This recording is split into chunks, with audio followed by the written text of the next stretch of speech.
सब घर वाले मिलकर बैठकर नाश्ता कर रहे होते हैं। फरियाल को गाड़ी की आवाज आती है। फरियाल उसी वक्त उठती है और कहती है कि मुझे लगता है बुरहान आ गया है, मैं उसके साथ ही नाश्ता करूंगी। और यहाँ पे खड़ी होती है निश्मा। वो हैरान हो जाती है, अजीब बात है, इतनी दोस्ती हो गई कि गाड़ी की आवाज सुनते ही फरियाल उठ के चली गई है। ना किसी ने रोका ना टोका, उसकी वालदा भी पास ही बैठी है। और एक हमारे यहाँ कि जितनी मर्जी दोस्ती हो, बचपन के दोस्त हों, फिर भी कोई इजाजत नहीं देता, सबसे इजाजत लेनी पड़ती है कि हमने बाजार जाना है, हमने इधर जाना है, उधर जाना है। भाई बड़ी मौजें हैं दोनों की। और फिर निश्मा सबको नाश्ता देने के बाद इसके हाथ में कप है, ब्रेड है, कहती है कि किचन में ही जाकर ना खा लेती हूँ। किचन में जा रही होती है और साथ साथ सोच रही होती है कि एक दो मुलाकातों में ही इतनी दोस्ती कि बुरहान के साथ जाकर नाश्ते किए जा रहे हैं। जैसे ही किचन में जाकर बैठकर नाश्ता करने लगती है तो बुरहान का मैसेज आता है कि मैं गाड़ी भेज रहा हूँ, जल्दी आ जाना। इस पर निश्मा कहती है सुबह ही साथ ले जाते ना, लेकिन नहीं, फरियाल को साथ लेकर जाना था। ये बुड़बुड़ा रही होती है और इसकी वालदा खड़ी बर्तन धो रही है और वो कहती है क्या कह रही हो, किससे कह रही हो? जवाब में निश्मा कहती है कुछ नहीं, बुरहान साहब का मैसेज आया है कि गाड़ी भेज रहा हूँ, जल्दी से आ जाओ। भाई अब मुझे जाना पड़ेगा। ये उसी वक्त तैयार होती है, गाड़ी में बैठ के दफ्तर पहुंचती है। जब दफ्तर पहुंचती है सामने क्या देखती है कि बुरहान और फरियाल दोनों नाश्ता कर रहे होते हैं।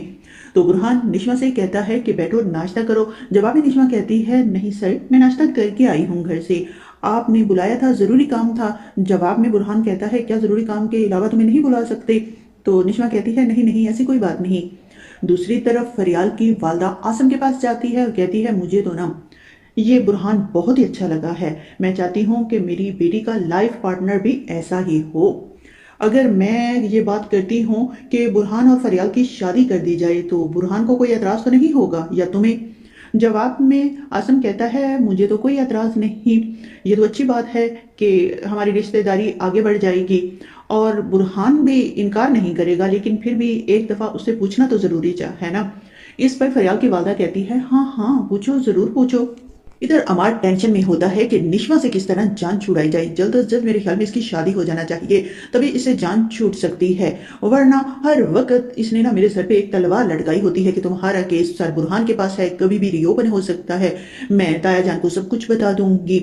इससे जान छुड़वाना ना मुश्किल हो गया है। और इधर अमार की दादी फरियाल की वालदा से बात करती है कि तुमने क्या सोचा, हमारा अमार अकेला है, अकलौता वारिस है इस खानदान का, इस जायदाद का, और तुम अपनी बेटी की शादी हमारे बेटे से कर दो, कैसा लगेगा तुम्हें? जवाब में फरियाल की वालदा कहती है ये तो अब फरियाल पे है ना, फरियाल को रिश्ता पसंद आए ना, वैसे मैंने देखा नहीं अमार को कोई काम करते हुए, सारी शादी में बिनश की ये इधर उधर अपने दोस्तों के साथ ही घूमता रहा है। और दूसरी तरफ ये बुरहान था कि उसने घर का काम इस तरह संभाला हुआ था जैसे अमार नहीं बल्कि वो ही इस खानदान का बेटा हो। इस पर अमार की दादी को बहुत गुस्सा आता है, वो कहती है नहीं नहीं, मेरा अमार तो इतना अच्छा इतना समझदार लड़का है, तुम्हें क्या नजर आया? ये तो बुरहान लड़कियों में घूम रहा था और वो अमार लड़कों के सारे काम उसने ही देखे हैं, ये डेकोरेशन जो कुछ है वो सारे मेरे अमार ने ही करवाई है। जितनी मर्जी दादी जी तू तारीफी कर लो इस अमार की, लेकिन फरियाल और उसकी वालदा को तो बुरहान ही पसंद आ गया है। इधर बुरहान निशा की वालदा से दोबारा जब आकर मिलता है तो कहता है कि आंटी जब भी आपको देखो आप काम ही कर रही होती हैं, कभी तो रिलैक्स किया करें, किसी के साथ बैठकर गप्पे हांका करें, आपका दिल नहीं करता? जवाब में अब बिस्मा कहती है कि रिश्तों को निभाने के लिए कुछ ना कुछ तो करना ही पड़ता है, कोई नहीं इतना ज्यादा काम मेरे लिए, मेरे पास है हेल्पर, वैसे मुझे आदत है काम करने की, मैं फारिग बैठ नहीं सकती।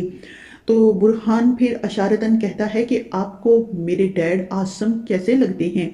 जवाब में बिस्मा बात को गोल मगोल इधर उधर कर रही होती है और यहाँ पर निश्मा की दादी आ जाएगी और वो कहती है कि बुरहान तुम्हें कोई और काम नहीं, तुम हर वक्त बिस्मा के पास बैठे रहते हो, क्या ऐसी बातें हैं राजो न्याज की जो तुम दोनों में हो रही हैं? जवाब में बुरहान कहता है नहीं दादी जी, ऐसी तो कोई राजो न्याज की बात नहीं। इधर निश्मा जब भी आसम के पास जाती है तो वो इसे बहुत पसंद करता है, उसे बहुत अच्छी लगती है क्योंकि इसकी वालदा को ये पसंद करता था, उसकी बेटी के साथ इसका सलूक तो अच्छा होना ही है, इसे ये अपनी बेटी ही समझता है, इसका इरादा है ये निश्मा के साथ मेरे बेटे बुरहान की अगर शादी हो जाए तो बहुत अच्छी जोड़ी लगेगी। और इधर बुरहान की दादी भी यही चाहती है। और जब आसम कहता है कि फरियाल कैसी लगी आपको बुरहान के लिए, बुरहान और फरियाल की अंडरस्टैंडिंग भी काफ़ी है, जवाब में बुरहान की दादी कहती है अच्छी है लड़की, बहुत अच्छी है, लेकिन मैं नहीं चाहती कि बाहर की लड़की मेरे बेटे के साथ आए, उसके साथ उसकी शादी हो।